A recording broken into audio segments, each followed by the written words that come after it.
Welcome to the Global Investor Podcast, a show that focuses on helping foreign investors enter the lucrative U.S. real estate market.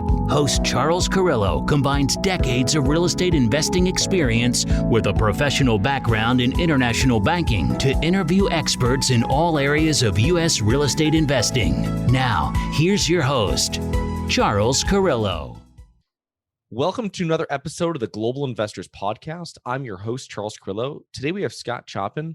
Scott is a CEO and founder of Urban Pacific Group of companies, a Long Beach, California-based real estate development company founded in 2000 that focuses exclusively on workforce rental housing communities throughout California and the Western U.S. So thank you so much for being on the show, Scott. Great to be here, Charles. Appreciate the invite. Yeah, no, it's great. It's great to have people in all different walks of the real estate life and coming here to share their story. So can we start with a little bit of background on yourself prior to starting in real estate investing? Yeah. So I've actually been a real estate developer my entire professional career. Okay.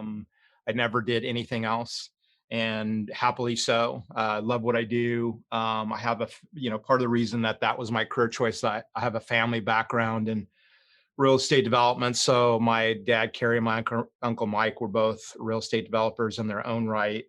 And so I got to grow up around the business of real estate development, which was good. It's good background building. And then I had a couple of, key events in my younger years that really solidified that, like that choice of being a real estate developer. One was for a couple of years after I graduated high school, I worked in the construction trades, actually building new apartments, on the construction side. That taught me two things. One is I didn't want to do physical labor for the rest of my life.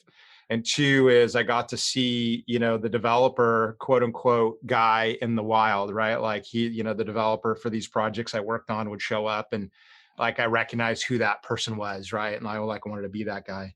And then the other one was I'm like a heavy reader. I still am, always have been. And at 18 years old, I read a series of, real estate investing books, so like the old school, 50s era, invest in real estate on the weekends and make $1 million, right? Like that kind of old school book. And that book taught me about deal making, right? About the idea of, creating value in some sort of transaction. In that case, that was a true real estate investing book, right? Like buy low, sell high, buy, fix up and sell high, various, themes, variations on a theme.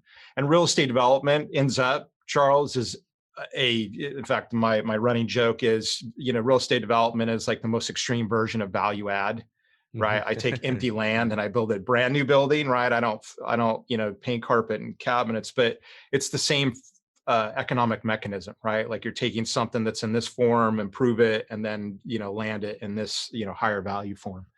So that's sort of my story. And I just like last point is I don't, in the last few years, I have stopped referring to myself as a real estate investor. I am purely a real estate developer and we invest in our own deals. So, I mean, we are an investor and I, invest in other types of assets. But it really, I finally go, oh, you know what? Being a real estate investor and being a real estate developer are like really two different things. There's overlap, like skill sets of how to underwrite markets and how to create value in real estate assets. But there's a core offer of real estate development that, is dealing with building new buildings, designing, from scratch, new unit types and projects, zoning, politics that you don't ever have to deal with in investing, fortunately, for most people. That's the most complicated part of it. But yeah, we're a real estate developer, through and through, and I will really, spend the rest of my career doing that. Yeah, it's funny that you say that because when we're buying a property, our probably checklist is a few hundred, maybe a couple hundred points of what you have to do, and developing goes into the thousands. Probably. I mean? Yeah, it's in fact, I'm working right now with we have like 2 or 3 interns that work for our company every year. They do about a year stint. And one of the things we're working on now is actually creating a checklist of all the steps in each phase. So you got, land acquisition, you got like design, you got, the political process, entitlements, right? Financing, right? And at the end of the day, the idea is to have a comprehensive spreadsheet of tabs and checklists that somebody could utilize either internally, or we may offer it, out into the public marketplace, that you can go through and know all the steps of at least our type of real estate development. If you were doing Right. a different kind of real estate development, or you were over in the UK or Sweden, or, wherever overseas, it would be different. But for American, multifamily development, this checklist will be very comprehensive. So what were the first couple real estate investments you did as being a developer? Were they developments as well? Or were you buying Yeah. and rehabbing? Yeah. So, so just a bit of background. So after I graduated from school in California called Cal Poly San Luis Obispo, got a finance degree there. And I actually went purposely into like the professional real estate career domain for several years, a few years. And that was like, although I had the family background, I had the construction background, right? I knew how buildings went together like intimately, because I'd worked, for a couple years, 2 or 3 years, like, every day out on job sites. Um, I knew that I needed to get like a professional training and professional experience and background in real estate development, because one of the things about real estate development is even differentiated from investing, is it's really very difficult even now still to go to a single source of knowledge and go, hey, how can that, like, I want to be a real estate developer, teach me all I need to know, and read a book or watch a series of videos. In fact, we're like working in the background. I have a personal branded website that we're actually developing a series of ebooks and courses that would actually, the intention is to do that. Because, having learned that like through the work environment, like I go, there is a way to teach it because it got taught to me and I teach it to other people, like these interns. Like that's one of the things we do. But really, ultimately, in the end of the day, you're going to become a seasoned real estate development, either a corporate person or working entrepreneurial on your own, by working in the industry. And in fact, I'm going to issue an ebook here pretty quick, building your career in the real estate development business. One of them is, get an internship, find a mentor, get the, right college degree, work in this professional environment early, right? And it's sort of a series of steps that you go through to ultimately end up like in a professional career where you can get training and learn on other people's dimes, right? Like Yeah. I spent 4 or 5 years working for major corporations that did large scale real estate development. And I got like the crash course on how to be a real estate developer, and like by design, not at risk, Mhm. right? And I don't like, there's no criticism of people who would start their real estate development career like without having gone through that, professional development cycle. But it's going to be costly, either in time or energy or money or all three. Like, your first deal won't work as good, or maybe doesn't work at all, and then the second deal is a little bit better. um, I would always encourage people, if they have the capability to go work for others professionally, get that seasoning and that, because you have, like you said, thousands of different things to track. Well, there's thousands of different things to learn, Mhm. and they're all different. Every project's got its own unique, idiosyncratic thing. So, anyways, background is I did that for about 5 years. And then as I was getting near the end of that period of time, I knew, like in my head, I go, yeah, I was already, out the door to work for myself. Yeah. Right. So I really just like almost like a side hustle. I started talking to people, putting deals together. And in that case, I actually, the first couple of deals I did were basically joint ventures with other developers. Even my first career role was at a company called Kaufman and Broad Multi-Housing Group. Kaufman and Broad is a home building company people now know as KB Home. This division built apartments corporately for that, for that company. And I actually went back and did JVs with my old, employer, Mike Costa. Said, "Hey, I got a deal, Mike. I'm going to go out on my own. Let's work together." I brought the deal. He brought the capital and the resume, and we ended up doing 3 or 4 deals together. And that was really what, launched what's now Urban Pacific on our 21st year of operations. Interesting. So that's how you got started, because usually you have real estate investors that will start as a side hustle and do it part time or something like this. And I feel that as we were talking about how many different steps, how does someone go? Is that the best route for someone to start being in development, is to JV with people with the missing resources? I mean, is that the only way to do it? Or do you just have to take the leap and go full time into it? I don't think there's a right or wrong answer, Charles. I mean, it's a great Mhm. question. In fact, when I was, looking at the questions that we had prepped for this morning, that was a great one because I don't think there is like one interpretation of what's right of how to like do it. I focus on like what's going to be most effective for you, like what's going to be the shortest time for you to learn, least like cost, right, of loss or your money and deals, but also increasing probability of success. And so one of the things that I say, and like it's the saying I coined, which is complexity is the enemy of profits in real estate development. The more complex something is, the more likely you're going to erode or lower profits because complications or slow a project down, unanticipated costs. You make the wrong strategic decision on what product type you develop in the first place. So one of the ways, so then you go, what are the ways that I can lower risk and increase probability of success? And JV is one of them, right? You pair up with somebody who's seasoned and you go, hey, I got this great deal. I think I want to do a real estate development, new construction apartment deal. You take it to a developer and they go, great, interesting site. Oh, dude, your design of apartments and your mix is all wrong, right? Like I'll give you an example. A guy brought me a deal somewhere back east, and we'd start talking about it. And I go, well, what's your unit mix? He goes, oh, it's all 2 bedrooms. Like I go, the entire thing? He goes, yeah. I go, why'd you make that choice? Like I wasn't trying to be a jerk about it. And he goes, well, I did my research. I go, cool. And what did you see? Oh, the most units in the market were 2 bedroom.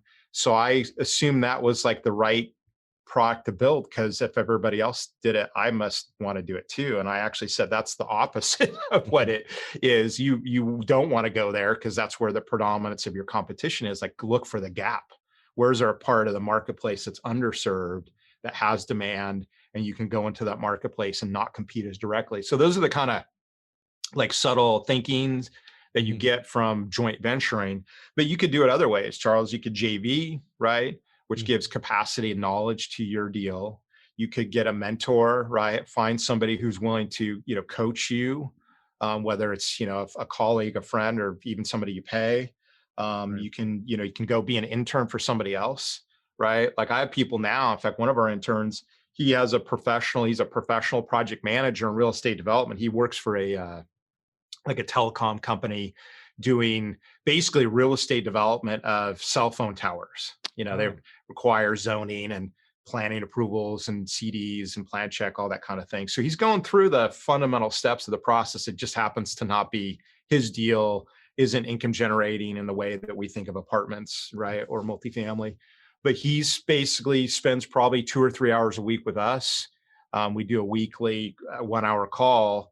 And my goal is basically to teach them how to do the different parts of development, like high level. Hey, here's your strategy. Here's your land act. Here's your design and politics, your entitlements. Here's your construction. Here's your lease up. Here's your value or sale, right? Or hold.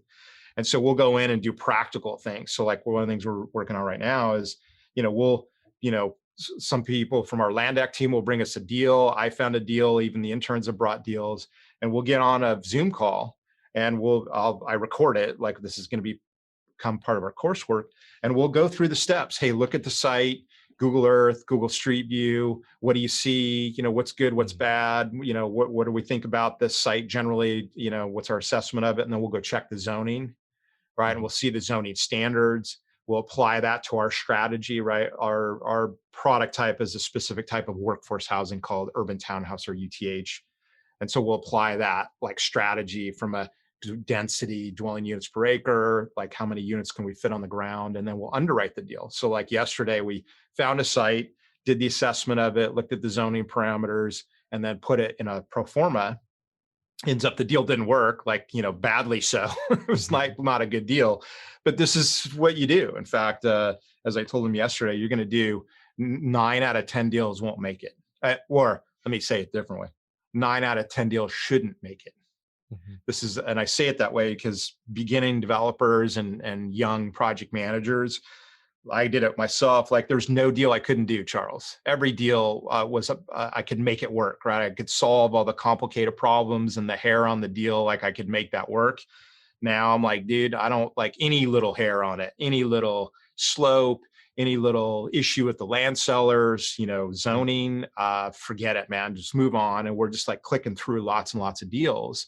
And again, that's one of those strategies to lower complexity, increase, profitability. Interesting. So that was a really long answer. Did I answer your question? Let me check. Yeah, you did. I had a question here. I just want to go back a minute or two. And you're talking about, so I'm buying a multifamily property and I want to verify what rents are currently, that they're accurate and where they could go. Very easy, right? I can do that within an hour with myself and one other person, finding out comparables and all this kind of stuff. Very easy. How do I do that? How do I know where the gap is? I can look at and see what's being rented and what's not, but you don't know. Do I look and see how long that's been on for or whatever? How do you find the gap when you're building? It's a great question. I talked about this yesterday with somebody and I was sort of fleshing out and the gap is the first thing to look for. So you start really high level. You go, what's the total market? Like if I'm going to, even back up a step, you go, hey, my strategy is to own income producing multifamily in Chattanooga, Tennessee. I'm just picking a city, right?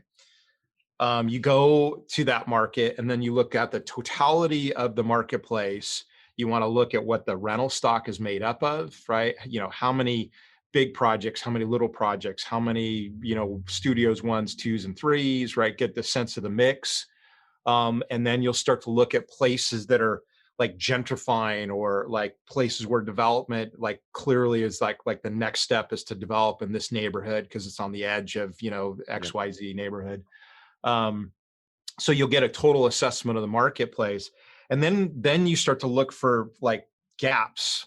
So one of the ways I look for gaps is where is everybody predominantly? So that 2-bedroom example I gave you, it's like you go, wow, Chad, and I'm making this up, but let's say in this marketplace, there's a lot of, 60% of the market is 2-bedroom units. You go, okay, that maybe there's a really high demand for 2 bedrooms.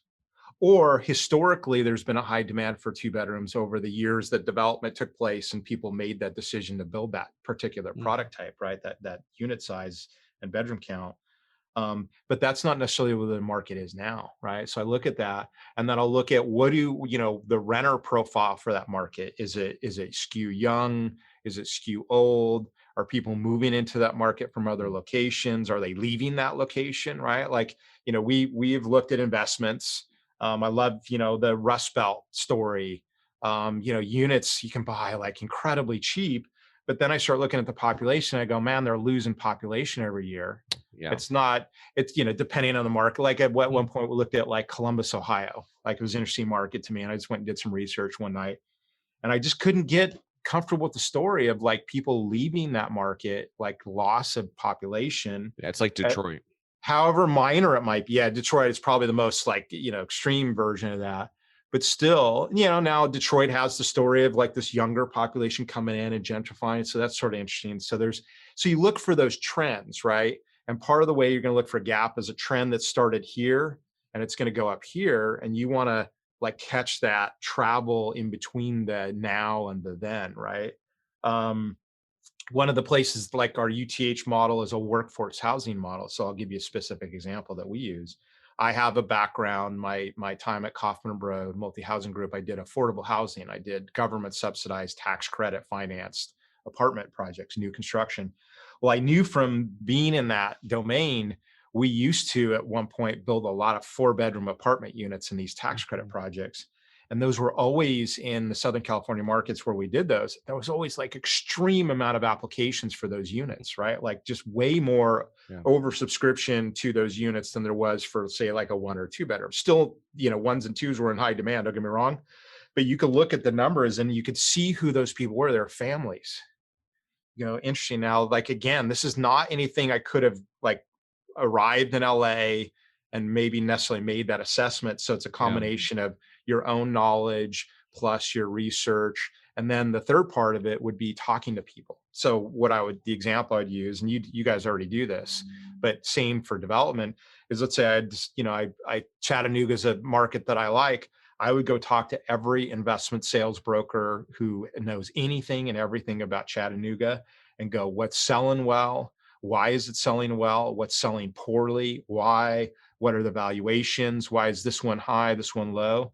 I mean, even in LA, we're about to sell 2 of our projects, and the values are coming in like really high, like higher than I expected. Great, right? Good problem to have. But the broker and I were like, why is this happening? Rents are going up. Of course, there's like the superficial, like, signals, right? Rents are going up in our product category, particularly. But we were starting to just talk about, and assess, why is this market the way it is? Why is the trend going up?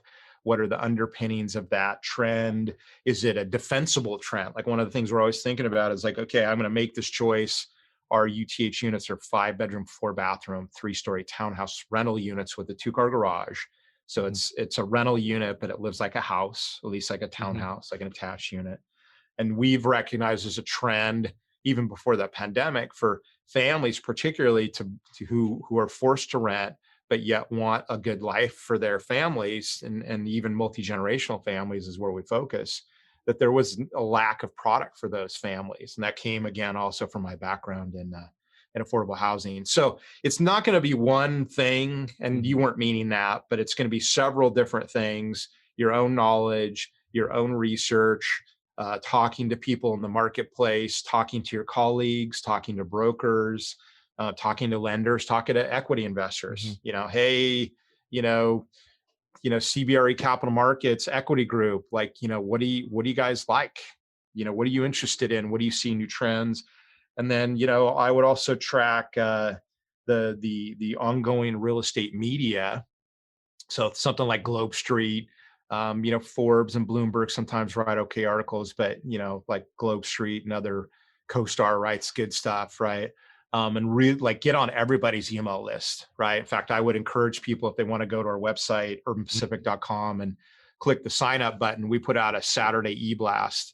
And what we do is we basically have a main article. We'll write about a trend that we see. Hey, we're noting multi-gen families are growing. Work from home's a big growth. People are leaving the city and going to suburbs. What's inside of that? Why is that happening? And how can you do something about it? And then we'll have like 3 or 4 articles that sort of are just touch points, milestones in it. Oh, multi-gen family growth is, high. More kids living at home, whatever. I'm making these up, but these are all real facts. We'll talk about economic forces. We'll talk about trends. Lumber's up, so that's something that we talk about every once in a while. So it's going to be a several thing combination of all those things. And I don't want to make the answer really complicated, but what I think people do to finish the answer is don't rely on one specific data source or person or company or broker. You really got to be doing research continuously. I mean, if anything I learned from the 2008, recession was to really dig deep and thoroughly into data sources and people, vet them. And what I mean by vet them is, how can I put this? You want to have people that are giving you economic, guidance on the economy and trends, that have no agenda. So if somebody's trying to sell a book, they're going to say whatever they need to say about the economy to sell the book, right? The gold guys are famous for this, right? The world's going to end tomorrow, buy gold, right? And the world for those guys is always going to end. It could be 2 years ago, it could be 2 years from now. And I'm not picking on gold guys. I think gold has a, place in somebody's investment portfolio. But it's also, if you're trying to sell gold, you're going to say what you say. So we've got a like a small group of people that we follow, that we trust and have seen them call trends correctly based on good empirical data and their own, assessment of the marketplace. That they're, they got websites and blogs that they're trying, they got advertisements, they got to make a living too, but they have no agenda to steer you this way or that way. They're just reading the market sort of like agnostically, right? They don't have a particular leaning. They just tell you what the data tells them, and then they make an assessment. Like one of them is called it's a blog called calculatedriskblog.com, or just look up calculated risk blog. Bill McBride's a writer of that. I've been following that guy since like 2010, 2009. And he called the recession before 2008 in real estate. He's a real estate centric guy, housing centric guy. And then he called the bottom in 2011. And then he basically called not exactly what happened in 2020, but he said, look, real estate's not going to be in a recession in the way that it happened in 2008. But he said there's going to, what I think is some black swan event is going to take this economy out. Didn't ever like know anything about pandemic and coronavirus, right? Nobody could have known that. But that's exactly what happened. You know, it was like the economy was booming. And then we had this crazy, out of left field black swan event. That's what ended up happening. But his assessments of the real estate market continue to be well grounded. And then the last thing I love about him is he does great graphs of trends in real estate, permit issuance, housing supply, months of supply.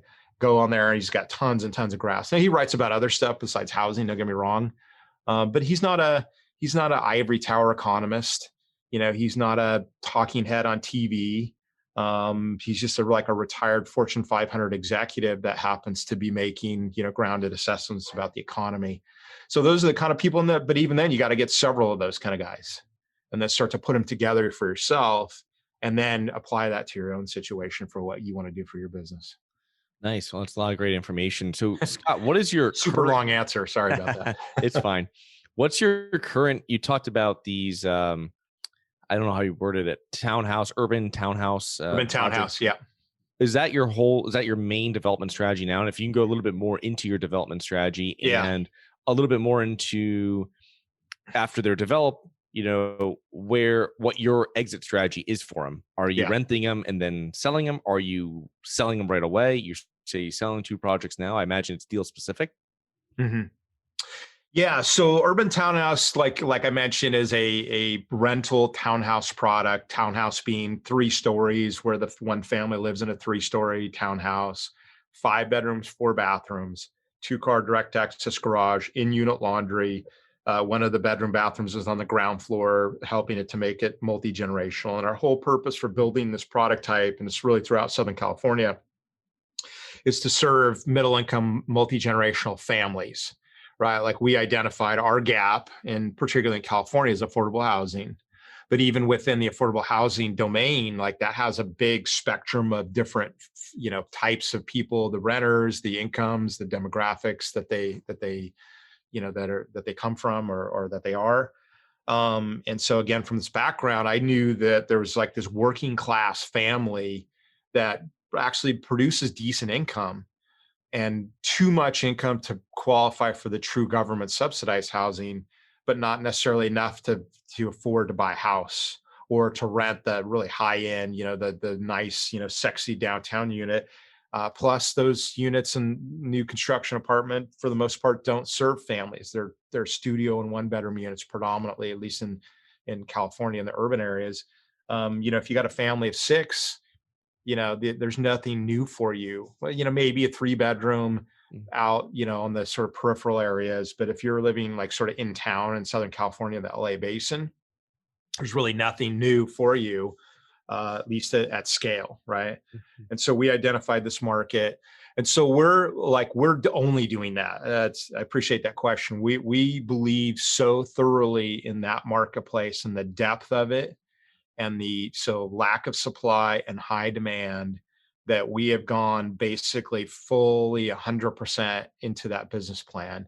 So much so that I'll just offer, like, this is forthcoming, but we're actually raising a pretty significant equity fund to specifically and solely focus on these urban townhouse, middle income rental housing projects. It'll be focusing on Southern California. But right now, I'll share with you what people call the build to rent market, and workforce housing are like the hottest area of multifamily development that you could find for several reasons. One is this ongoing affordability cycle that we're in, which is, you've got income sort of doing this, they're stagnant, and housing prices doing this, depending on what market you're in. In California, it's this, and Texas is this, but still you've got stagnant incomes and rising housing prices, right? And there's economic trends in a larger scale that are producing that. But nonetheless, we have this gap, right? This space in here, that's exactly where our product lives. And that's a national issue, at least in urbanized metropolitan areas. So I started about 5 years ago. We started in a small group of projects as an experiment, because the reality is nobody's doing 5-bedroom, 4-bathroom rental product, and certainly nothing at scale. And so we wanted to make sure that we proved the model, we could really rent it and build it and value it at what we needed to be profitable. Because our model is a private capital, right? Very standardized capital stack of equity, LP equity, and debt, like you would have in any market rate developments. There's no government subsidy. We don't income restrict per se, but we really do try to meet the middle income, 80 to 120 income category, right? Like working class, think blue collar families, right? And these are hardworking families, usually multiple earners in the household, right? Mom and dad and adult children and in-laws, they all work, they all pool their incomes and expenses across the family group. A term I call economic sharing, right? They're bringing their economic resources together and sharing their economic costs across the family group. The rates of poverty for multi-generational families are exceptionally low compared to everybody else. And if you listen to the mainstream media, you've seen it. Oh, the average apartment, in California, somebody needs to make, $50 an hour. And I'm making these numbers up. These aren't the real numbers, right? And that's true if you're an individual earner, right, living in the average apartment unit, right? But there's, it's interesting. There's no, how can I put this? Nobody's thinking about other structures that could facilitate people to live more affordably. Like, hey, maybe you get together with roommates. I mean, roommates are a classic, I didn't make that up. I mean, we've all done roommate situations, and that was a version of economic sharing. Co-living, right? You've heard that term. That's economic sharing. Our UTH model of families, and we're not talking two families that are related coming together. These are related families, grandparents, in-laws, parents, adult kids, younger kids. And most of the, cultures that we find that are predominant in California, Hispanic families, Asian families, Indian families, they all live, multi-generationally, naturally. In fact, if you look at the United States, we're the anomaly, and we're shifting away from that. We're the nuclear family where mom and dad and 2.5 kids and Bowser the dog live in a suburban environment. That's anathema to the world, right? And as far as cultures and also just economic reality, right? I mean, the idea of kids living at home longer is becoming more common. In fact, there was a statistic that Pew Research put out a couple of years ago. We're at the highest rate of multi-generational living in something like 160 years. So they did a research, and they went back, and multi-generational living way back when was high, right? Families lived together to share economically. It dropped through the 50s, 60s, 70s to its low, and then we're actually ticking up really nicely. And I don't necessarily say that I'm like the economic trends that are having people have to make these decisions to do that, right? I would go, look, if everybody could live in their own unit and afford it, fine. But reality is that it is economic reality. You can try to fight it all you want. And so what we're doing is we're providing a housing unit, a housing type that serves that reality, right? And in fact, it helps those families when they do live multi-generational and they do economic share. Their rates of poverty are exceptionally low. And really, it's off the radar. Really, the government's, just sort of thinking about how can we solve poverty? Let's push money at it. That works sort of marginally, diminishing returns. Yeah. What we really need is innovation. And that's what UTH is, an innovation that we created to meet those needs and those demand characteristics in the market, meet that gap in a unique way where we can basically use private capital to fund this workforce housing model. Nice. Okay. So with when you're doing development, how do you mitigate risk as a developer when say there's a pullback in the economy? And so everything's going well, and you find yourself a project's half done or it's going to be completed, and now you find yourself in recession. Like how Yeah. do you mitigate risk? Yeah. Well, a few different things. And actually, I'll use this to answer part of the question that you asked before, whether we were long-term hold or short-term oriented. And we're actually generally long-term hold oriented. And that's actually one of the defense mechanisms about the, to resolve or help, like deal with a recession, right? If you're long-term oriented and you're hold on apartments and you've underwritten them, decently and conservatively, and didn't try to go into the market where everybody else is, and there's a lot of other units and a lot of other developers. So we sell projects strategically, right? So when you have a long-term hold orientation, right? So I'll give you an example that's specific to us. So about 3 years ago, it's a 5-year-old program, about 2 to 2.5 years into it, like because I had learned these lessons in the 2008 recession, and I was paying attention to these economic, prognosticators and looking for the economic signals. What I teach people and internally, and what I share with people is like, look, the signals for recession will be there. They are there. It's just that people miss them, or there's a lot of noise in the background, the media and just a cat, whatever, just like a lot of background noise, but the signals are there if you know how to sort of filter it out. So I'll give you an example. In 2005 or 2006, in Forbes magazine, Tom Barrack, who runs a company called Colony Capital, he's like one of the most famous real estate, hedge fund managers across the United States. On the cover of Forbes, he's like, I'm getting out, like basically getting out of real estate, like he's selling everything.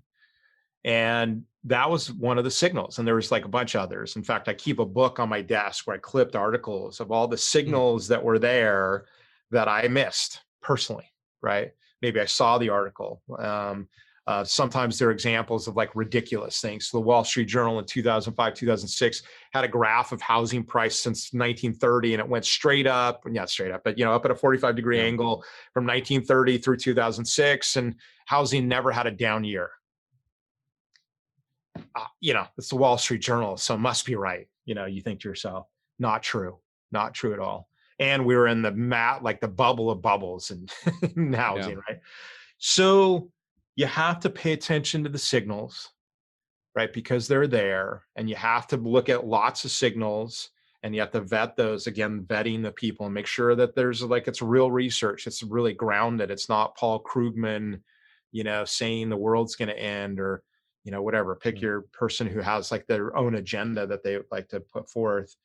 And then you have to underwrite your deals in a way and manage and structure your deals in a way that lessens the exposure you have as much as possible to the market. Now, of course, this is a risk-oriented business, real estate investment and development. So you can never reduce risk entirely. In fact, arguably, if you were able to do that, then, the profit you would generate in a deal should be zero, right? If there's no risk, there should be no profit.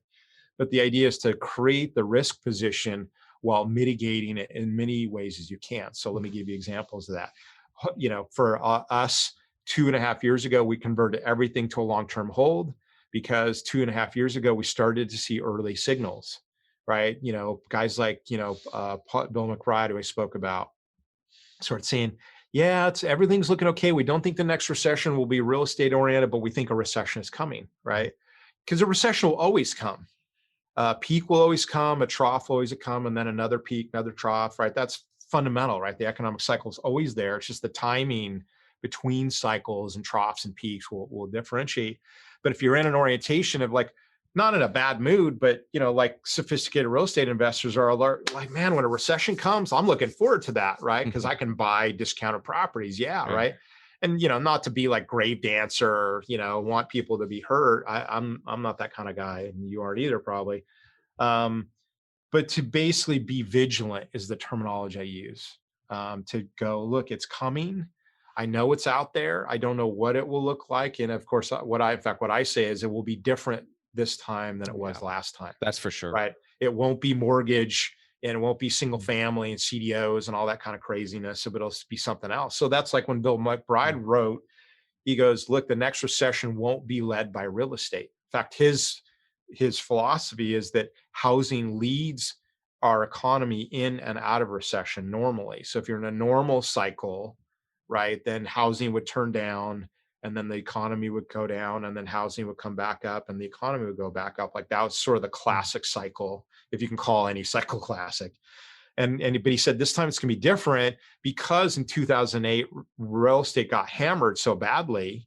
I mean, even in 2013, 2014, 2015, I think we're still in recovery. I mean, we might even argue we're still in recovery now because, the mortgage market's still relatively disciplined, right? That's a Yeah. carryover from Mhm. 2008 because people got burned so badly, both borrowers, owners of houses, but also the lenders, Mhm. right? I'm seeing like since 2016 through now, like I've seen equity and debt like that we work with on our multifamily projects actually be relatively disciplined, right? In 2016, there was a period of time at the end of the year where the lenders and several equity investors that we knew go, yeah, we think there's a little bit too much supply in the LA market. We're gonna back off a little bit. And then that went on for a few months, and then things sort of worked their way out, and units absorbed, and it's like a steady pipeline, so you can trust it again. Okay, so what else? So the other thing is to not underwrite your deal so aggressively that you can't take like a downward, change in rents as an Mm. example. So the classic Yeah. one I use Go again on. back to this younger deal maker, younger project manager, newbie in the business. The logic is sort of like this. Well, the market for a two bedroom is 900. I'm going to build a new building so I can get a little bit of a premium because the brokers told me that's true. So I'm going to go, I think I can get 1100, right? Without necessarily researching the market. Maybe 1100 does exist. Maybe Mm. is possible in the market. But then you go, but what if the market turns downwards? Can I still get 1100? If the market turns down and I have units at 1100 and 15 other developers all have units at 1100, well, somebody's going to lower their rent. They got Yeah. it. They got it. Yeah. Because if they're going to fill up their units, so maybe I better not be at 1100. Maybe I better be at 1000. Maybe I better be at 900. You go, well, what's Yeah. the logic? If the market's 900, you're at 900. Well, if you can't make your deal work, then that's true. But if you can make your deal work, if Mhm. your model, your land price, your construction costs, your mix of units has you, still be at market or slightly above market and still make money, then if the market turns against you, you've got a cushion, you got a defensible, right? Yeah. Cushion. Let's see. One of the ones that we use, one of the reasons we love this working family marketplace is that in a recession, they're very sticky. That's the terminology I Mhm. created, which basically means that they're not mobile. They have Mhm. roots in the community, what I call strong social networks. So their kids are in school, their church is down the road, their extended families around. Maybe they're Mm. from that location historically. That's where they grew up. Their job is close by.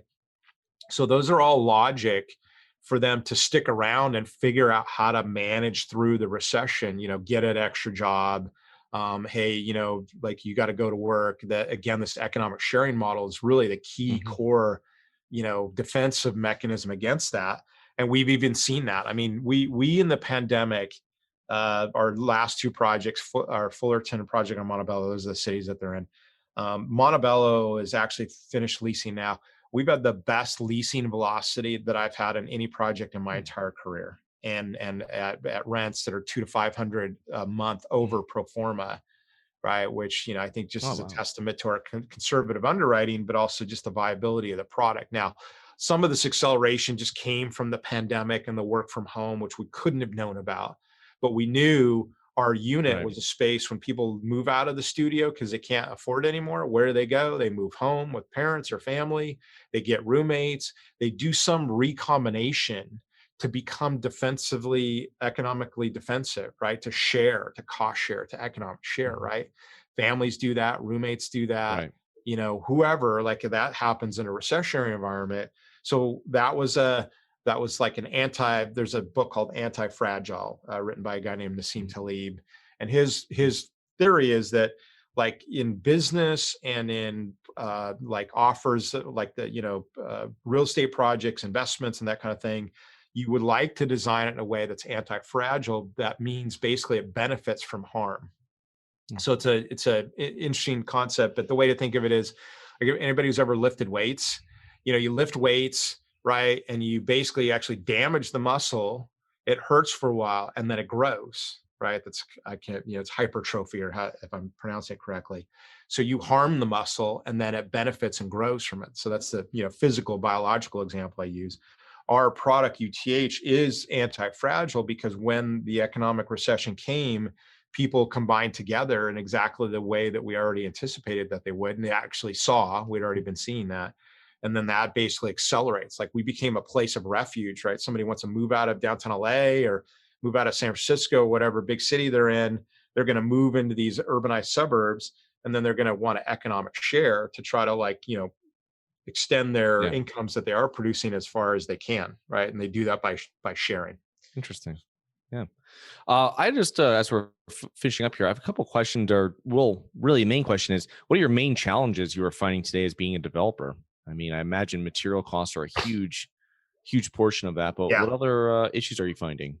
Yeah, actually, material costs. You're right on the money. I mean, lumber is like insane. It was pre-pandemic, like 300 per thousand board feet. I looked at it yesterday. It's 1578 or something. I mean, the graph has gone straight up. It's got to return to the mean at some point. And I don't think that's normal inflation. This is supply chain disruption.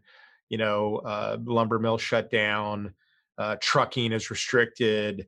There's various, as any of these economic trends, there's usually several interrelated, like a web of things that influence that. In fact, there's a guy I would recommend people, if they're interested in that, on YouTube. There's a guy called The Uneducated Economist. And he's an interesting dude. He works in the lumber business. He's like a lumber sales guy. But he's got some interesting, just very pragmatic thinker, right? Not a trained economist, just observing his part of the world, talking to people that are in the lumber industry. He's starting to get some traction in the online domain, right? So he's interviewing with actually some fairly high level economists now. I mean, it's great. And he's just talking about like what he's seeing and what he's hearing from people about why is lumber so high? What's the issue with it? Why is it happening? Can it continue? So that's definitely somebody who, if they're looking at he's particular to lumber, but a lot of commodities, copper, steel, oil, right? Obviously oil came off of a, historical low at whatever -34 barrel it was, back in the recent past. So we are having projects now that we're having to re-underwrite the hard cost underwriting. So for probably 2 or 3 years, we built at $135 a foot. That's net leasable hard cost. So just the cost to build the building and do the grading and get it ready. But that's all in hard costs. And we jumped up about a good $30 a foot in the span of about a year from when we finished one project. We had a little gap. Really, it was like the 2020 year when the pandemic hit. We had some projects that we were finishing up. So you don't do anything, you don't change anything. You finish the project, right? You got to get it ready to lease. And then we started to just, for about a 3-month period, just, the world was going crazy. So we just started to reassess, like, what will this new environment look like? How will it affect our product? What do we do about it? Because I was definitely in the mood of vigilance. And then that turned out to be, like a worthy, valuable stance to be thinking about it. And then the massive disruption, right? And so the way that we approach is we go, look, one, because we'd gone to a long-term orientation, we weren't like an immediate need. Oh my God, the world's imploding. I got to sell a project, right? The worst possible time, right? The world's imploding and you got to sell a project. And we saw a lot of that in 2008. We weren't going to be in that. So 2.5 years earlier, right? We saw the signals and we went to long-term hold. So I had ownership of properties that were finishing that I was going to have several years beyond to finish and lease up and hold. I didn't know how the pandemic was going to affect our product, but I speculated from our research that we would be benefited by people combining, right, in bigger units. It turned out to be that coronavirus people wanted bigger units.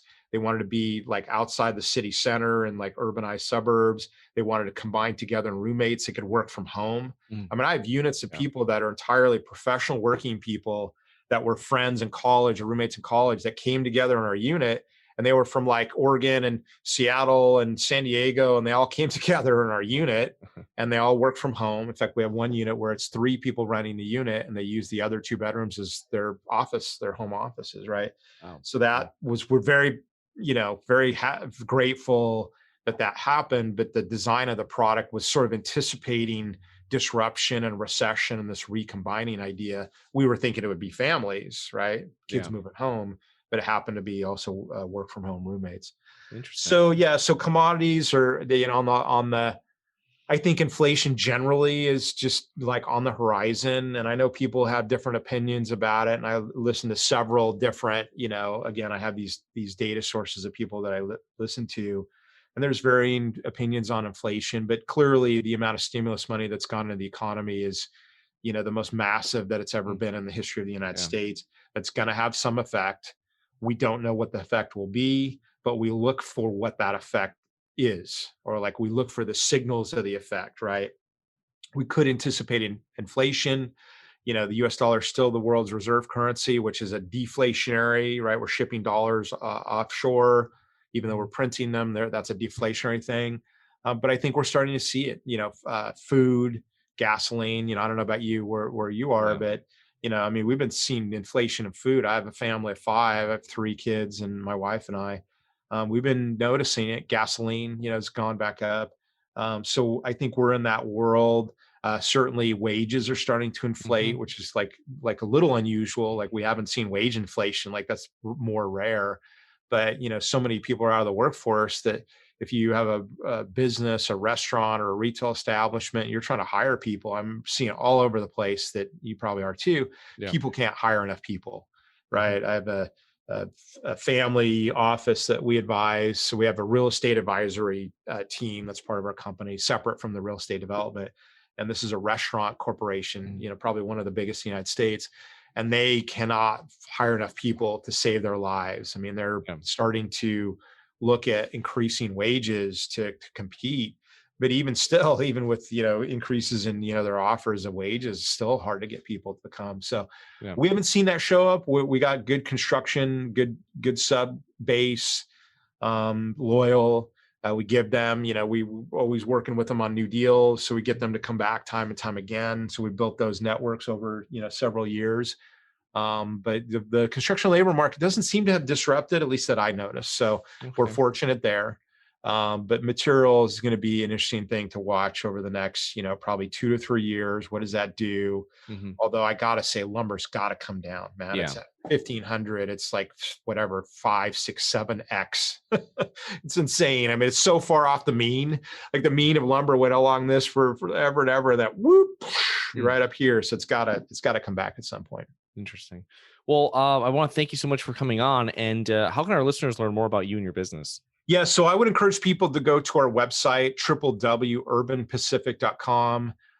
Take a look at our investor education section. We have like numerous videos, podcasts, articles, ebooks. If people want to go and probably this will come out in the next few weeks. My personal website, www.scottchoppin.com, will be available, and some of the real estate development learning will be there. But I would encourage people to sign up on the Urban Pacific site for the e-blast. It's the sign up button that's on every page. And get on that email list for Saturdays, because that's a good source of info. I mean, this is, guys, all the stuff that we're reading. I just like put it together. I sort of edit out like, a lot of the stuff that's not relevant. But every Saturday you're going to get a sort of good, group of articles that are reflective of, the information that we're seeing in the last, 2 or 3 weeks as we're reading through everything that we're reading through.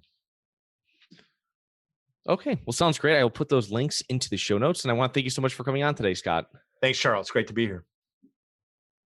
Hi guys, it's Charles from the Global Investors Podcast. I hope you enjoyed the show. If you're interested in getting involved with real estate but you don't know where to begin, set up a free 30-minute strategy call with me at schedulecharles.com. That's schedulecharles.com. Thank you. Thank you for listening to the Global Investor Podcast. If you like the show, be sure to subscribe on iTunes or Google Play to get new weekly episodes. For more resources and to receive our newsletter, please visit globalinvestorpodcast.com. And don't forget to join us next week for another episode.